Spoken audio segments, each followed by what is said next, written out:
Asmongold thinks Twitch should just ban politics if they want to maximize ad revenue. That's right, Asmongold is calling for politics to be banned from Twitch, which might not make sense to you because Asmongold is the #1 political streamer on Twitch. However, he has actually very good reasons for wanting this, at least for wanting this for the health of Twitch, because he seems to think that having politics streamers on Twitch is worse for the Twitch brand than it is to have them on the platform. Here, let's listen to Asmongold talk about it. If I wanted to optimize ad revenue, you know what I would do? I'd ban politics. That's what I'd do. Just ban it. The odds are that me and Hasan and Tectone and Frogan and Denims and Central Committee cause 90% of the PR problems on the entire website. That is crazy. That is insane. Do you remember what I said? I've always been a pragmatic person. You remember what I said about sending the kids to the coal mines?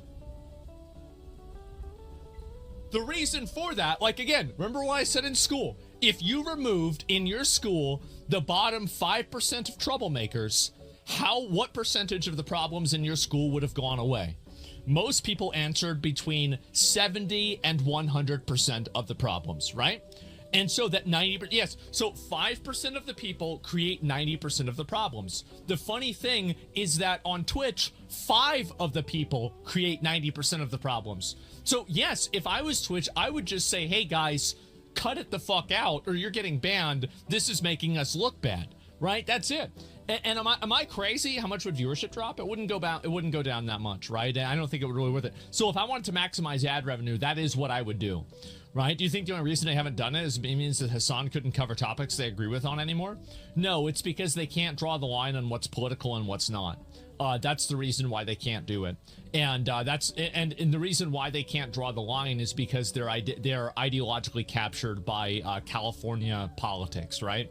Like, the fact is that any normal person knows what is and isn't politics, but for them, they're not going to be able to do that. I think he's right. It is kind of like 5 people on Twitch that cause the majority of the problems. Heck, it's mostly just 2 people, Asmongold and Hasan, that are causing most of the recent turmoil at Twitch, with Asmongold getting called out by the far left for being too far right, despite being a centrist, and Hasan getting called out by literally everybody because he's so far left that he's an extremist. If neither one of them was allowed to stream politics, there would be a lot less drama about Twitch. Asmon's right, Twitch should ban politics. They never will, because like he points out in that video, Twitch is ideologically captured. They follow this very strict, super far left Californian ideology. That's basically pretty much what Hasan believes. And when you believe something so extreme, when the majority of your employees believe such an extreme worldview, obviously you're going to try to promote that worldview to everybody else. And that's why Hasan is constantly on the front page. That's why he's constantly being talked about by the CEO of Twitch. That's why the CEO of Twitch called Hasan and sang him happy birthday. They can't stop themselves. And Asmongold makes a good point when he says that if they wanted to maximize ad revenue, they just ban politics. Because I guarantee you a lot of the recent ad boycott that Twitch is starting to face are because of Hasan and his coverage in the mainstream media, especially after being called out by the ADL. However, I can kind of understand it from Twitch's perspective. How do you ban politics? So much stuff is political, and so many people would make political comments while playing a game. And I think the answer is actually pretty much what this person down here in the comments said. They should ban just chatting. If you want to talk politics, at least play a game like Destiny back in the day. Maybe keep IRL streaming if they're actually doing something outside. I think that that's actually not a bad idea. I think that just chatting is where a ton of the problems for Twitch originate, and that by just getting rid of it, they could save themselves a whole lot of hassle. So what do you guys think? Should Twitch ban politics? Should they ban just chatting? Let me know in the comments. I'm actually interested to hear what you guys think on this, so leave a comment, please. It really helps me out. And remember to like and subscribe. Have a great day, and God bless you.